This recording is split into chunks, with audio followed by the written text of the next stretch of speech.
There's nothing more relaxing than a day at the country fair and a night stargazing. Well, first we look for Orion, the hunter, and his belt, and then we look to the stars in the north, pick out the brightest ones. Well, it's no wonder that quilt makers have loved making star quilts for centuries. You know, it's one of the most popular shapes.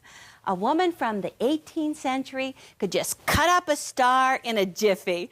Well, let me show you how. Now, all she needed was a square, and this one is an 8-inch square. Just take it and fold it in half, wrong sides together, get those corners lined up, and then fold it one more time so that it's actually folded in fours. Let me get that all in good shape. Okay, now let's just take this, fold it so that it is now a triangle, and then take this edge right here and fold it up so that we've got this really thick piece here. Take the point and fold it down to this point right here. And that line is actually my cutting line. So now let's see if I go through these 8 layers, what we're gonna get. Hopefully a good 8-pointed star. All right, so there it is. 8-pointed star that the quilt maker could just applique right onto a block. Well, today we're going to make a northern star quilt. And now it's cut out of squares. It's actually 8 different sizes of squares. And then we'll turn those squares into flying geese patches to make up the quilt. Now I want to go over the parts of the quilt and their fabric values. There are 18 little stars twinkling in this quilt, and it's pink nonetheless. Now they're made from just one fabric and a medium value, and then the little stars have a glow around them and a light value. There are 17 large stars. Now you need to have 2 fabrics for the large star, a darker piece for the points, and then one slightly lighter in value for the center of the star. Then there's a background fabric that connects the large stars to each other, plus it's also the background for the little star. Now the piece border has 3 major pieces in it. It's the large star point fabric, the little stars, plus that little star in the top in the corner is the little star's glow. Sue Bouchard made this lap robe quilt, and it's just beautiful.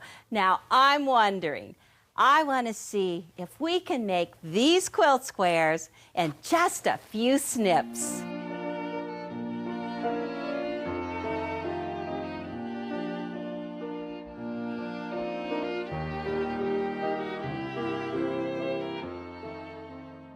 So this is the large of it. And this is the small of it. We're starting out on our small blocks. I'm doing the queen and king size small block. Mine finishes at 8 inches.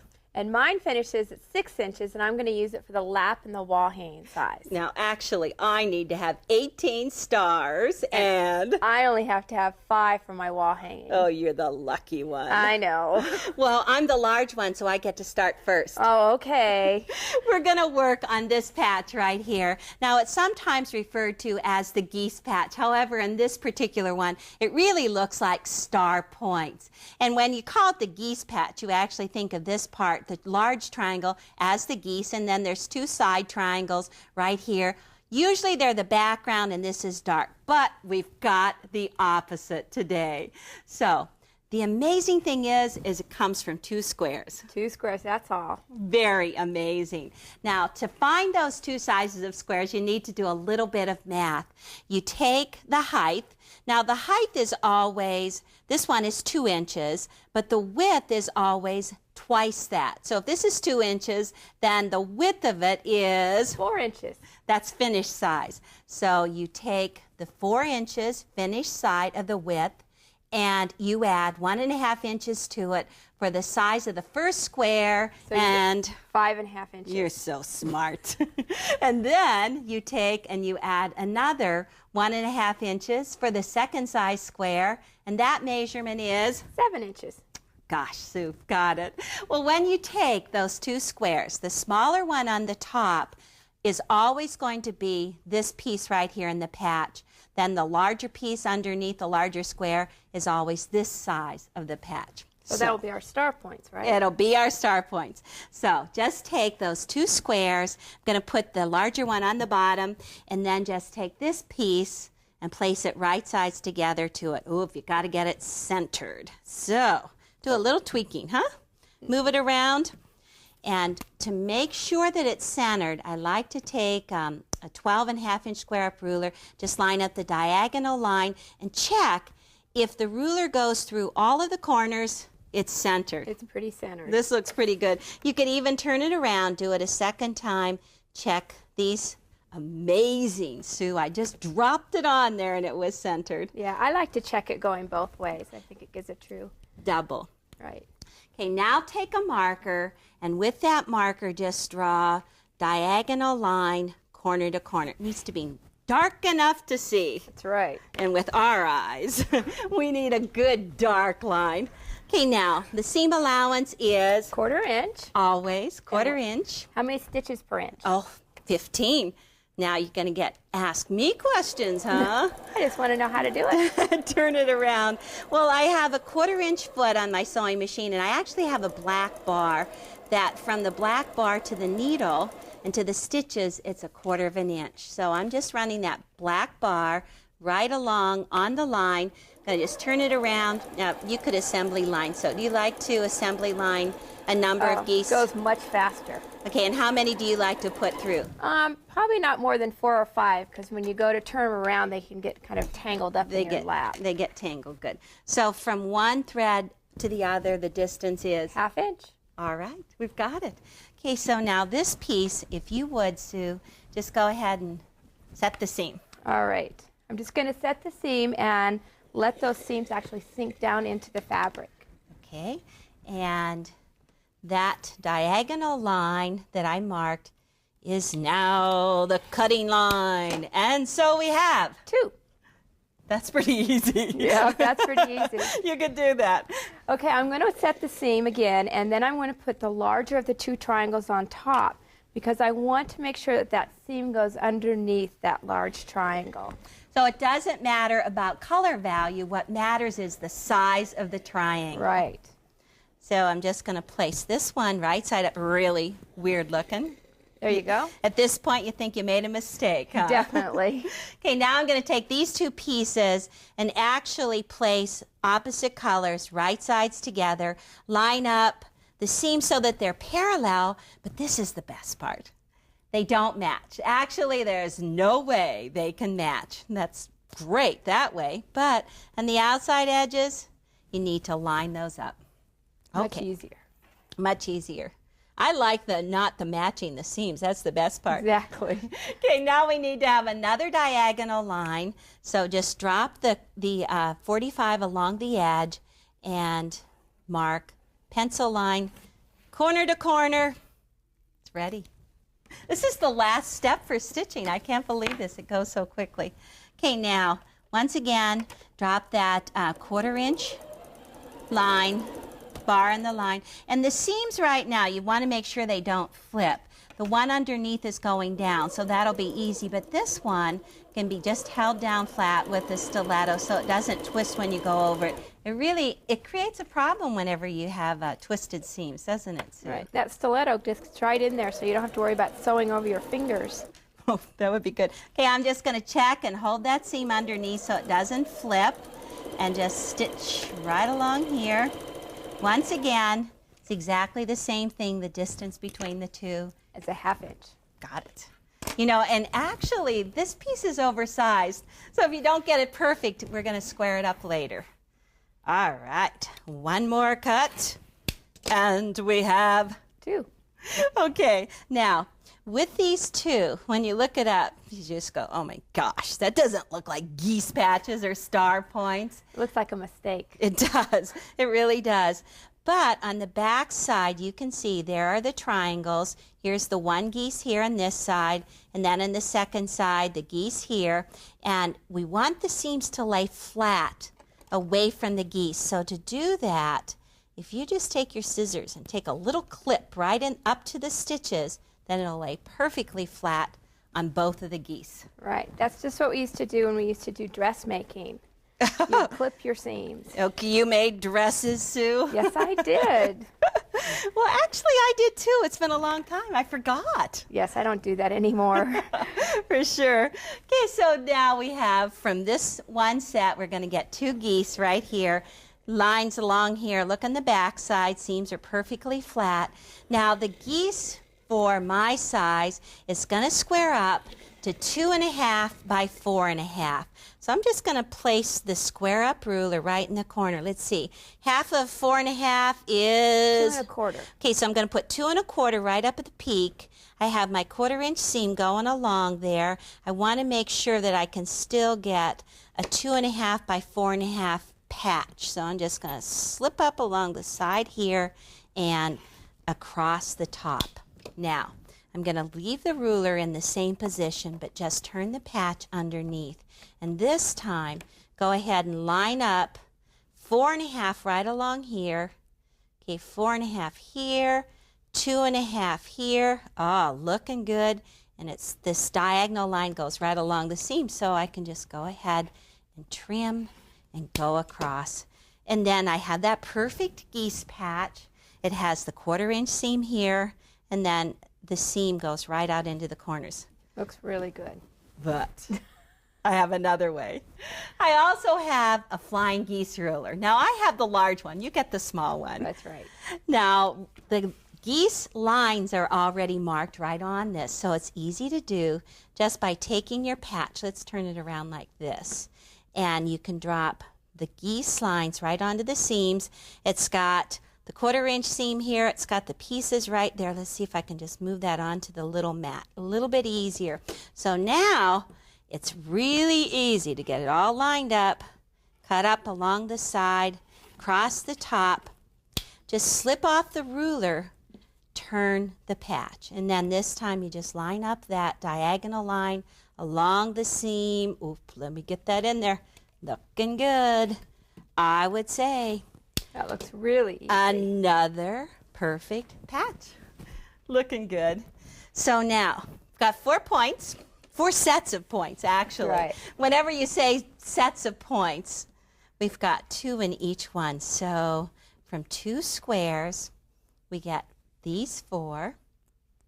And then the very center comes from one of those other 9-inch squares, or 9 squares, and I found out. Too easy to get confused. So I put each one of the different sizes of squares and just marked it in their own plastic bag. The center has to line up with the width of the geese right across the bottom. So that's a 4.5. And then the height of it is 2.5. Need to have 4 of them right in there.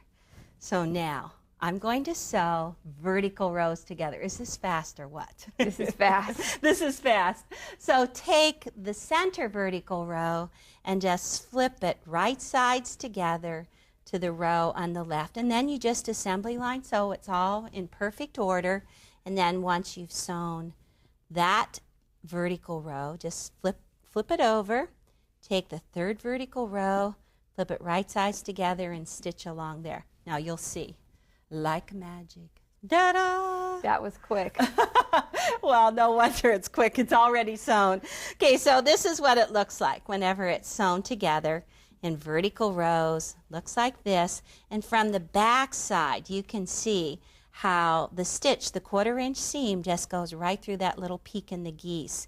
Now, the seams, when you flip them the opposite way so that you can lay them flat, you push them away from the geese here and away from the geese here, so those seams actually will lock together.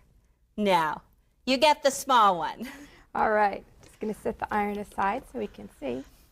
Okay, as you remember, I'm going to make a star that measures 6 inches finished.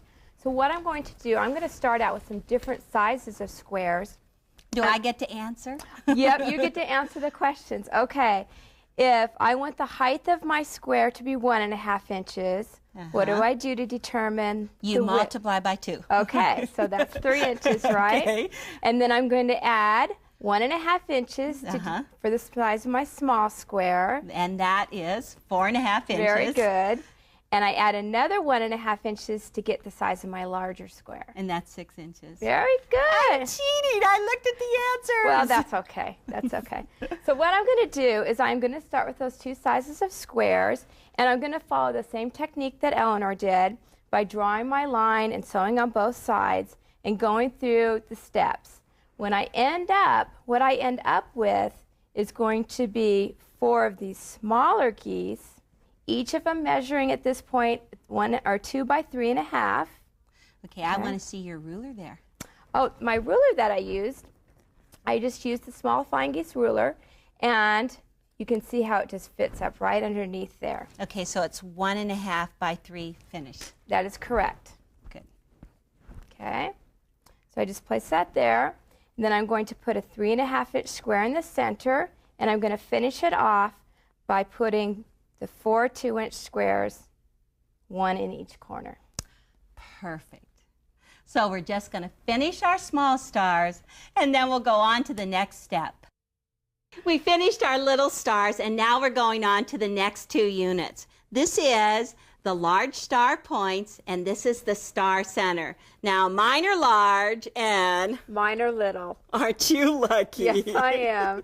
Well, I need to have 12 of these star points and 17 of these star centers. And how many do you need? Well, I only have to have 4 of these and 4 of these to make my wall hanging. This does not seem fair today, Sue. Oh, I think it is. Well, actually, it's done with exactly the same technique of the Flying Geese patch. Now, this piece right here, this unit, is from the star glow fabric, from the glow of the little star, and then this fabric is the star points. You actually finish up with a piece that's 4 by 8. That's finished side. Finished size. So from that finished size, you can get your 2 sizes of squares. Okay, add 1.5 inches to 8. Your first square will be 9.5 inches, and then another 1.5. So the second size is 11. Just place them right sides together. This is the same drill, Sue. Yep. You just center them, draw that diagonal line, sew on both sides, cut it in half, and press the seams towards the Larger. Exactly. Larger triangle, and then take those 2 units, place them right sides together, carefully avoiding that center, and lining up in the outside edge. Once again, diagonal line, 1/4 inch seam on both sides, cut them in half, and ta-da! We've got more geese. Now, this is my favorite part because we want to square them up. Finished size is 4 by 8, so we've got to add that seam allowance, 4.5 by 8.5. The ruler is full size this time, so you just line up the turquoise lines on the ruler with the seam, and it just fits right in there. And my favorite thing is to place it on a small mat so I don't even need to pick up pieces. So let's just kind of line that up, hold the ruler tight, go up across one side and across the top, and then carefully just rotate the mat and trim on the last 2 sides. Oop, this is kind of fun. That makes it really easy, just being able to turn your mat. It does, and look at this. This is all I have to get rid of. Well, now you take these units. Now this is the tricky part because you actually place your star glow against your little star. I always mess that up, but you put your little glow next to your little star, the 4 points around the outside edge, and then to finish it off, this piece is 4.5 inches. Got my plastic bag again full of my 4.5 inch squares, and so those are going to go in the corners. Well, this is the 1 unit that you need to make. The second unit is just with the star centers. Now, my whole, the length of that is 8.5 inches, so this whole square right here, 8.5 inches square, and this time you actually put the points against the square. So, got mine done. Well, I'm going to make smaller geese because my geese are going to finish at 3 by 6. So I'm going to start with my 2 initial squares. My star glow fabric is going to measure at 7.5 inches, and then my large will be at 9 inches. That's good math. So I'm going to follow that drill again, and I'm going to draw my lines and sew on both sides. And after I go through that, I'm going to start squaring them up. But I like to show you this really nice turnable cutting mat. And what it is, once I place my ruler right on there, I can just turn it around as I square up each one of the four sides. That's even easier, Sue. It's even easier. We have a thing going here, I think. I like the easy way. So once I get all of mine squared up, I just wanted to show you how we lay out the block from the beginning. Give you some room here. Okay. We just start with our center square, our center star right there, and we surround it with our large star points along with the star glow fabric. You can tell how it just kind of circles around it. And then I take my 3.5-inch squares and I'm just going to place them in each one of the four corners, and make sure you get the right sides up. Kind of hard to tell on some of those fabrics. That is useful. Okay. And so then it's just vertical rows again, just like we did before, and across the other way. Yeah, and that will really help you from turning these upside down. Exactly. Well, let us finish all of these pieces and we'll show you how to lay them out. Sue made the smaller quilt, so you get to lay yours out. Well, will you help me? Of course. All right. Let's just do it. We're going to start with our center small star. Just by placing it in the middle, and we're going to surround it by these star center blocks. Okay. Okay. How about these two places right here, like that? Right, and then just go around and right around there. So we have those all placed. That's the beginning. Little star glow right in the center. Little star glow. And then we're going to add on our star point blocks. Okay. Put these on these two corners right here. Pretty easy way to lay it out. Then put the last, and look how just those big stars just pop out of there. You can always tell a quilter because she has to stand back and kind of squint at it, and then it looks like it's all sewn together. So you are going to just sew this whole center together. Sew it together, and I think it's going to look really nice. Okay. After it gets sewn, though, we're going to add our borders. Okay. So we needed to make some long border strips. We go ahead and pre-sew those strips together. One for each side.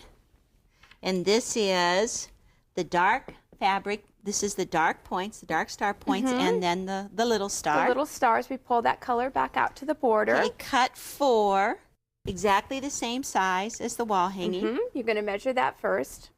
And then you just complete it by putting one final star in each of the four corners. And you notice this star is a little bit different because it has two different backgrounds of the star points. But when you place it in there, it just looks like the medium fabric just goes right on into it. And when it's actually sewn, it's seamless. You can't even tell that there were all of those little pieces in there. Well, that looks good. Now, I would at least like to show you a little corner of my quilt. You get all the luck, the little quilt. So these are exactly the same number of pieces. I have the little star in the center, and I have the star centers, and the 4 star points around the outside edge. And it's pretty interesting that you can see just by using the different size squares that this queen size is actually about 1/3 size larger. What do you think? 1/3 larger. Good. Well, once this is sewn together, it is going to look just like this magnificent quilt on the wall. You can see all of the 18 little stars, the 17 big stars throughout the quilt, and I love the way that the background squares connect those large stars together, and then the little beige glow around that red star, and then the border with the navy and the red around the outside edge. And if you want to add one more border, that'll make it king size. Okay, let's talk about machine quilting. Yeah, machine quilting this quilt is really easy. So it's just some diagonal lines that you need to do, and you're going to do with the walking foot. You could do with invisible thread, and actually you could just do continuous stitching.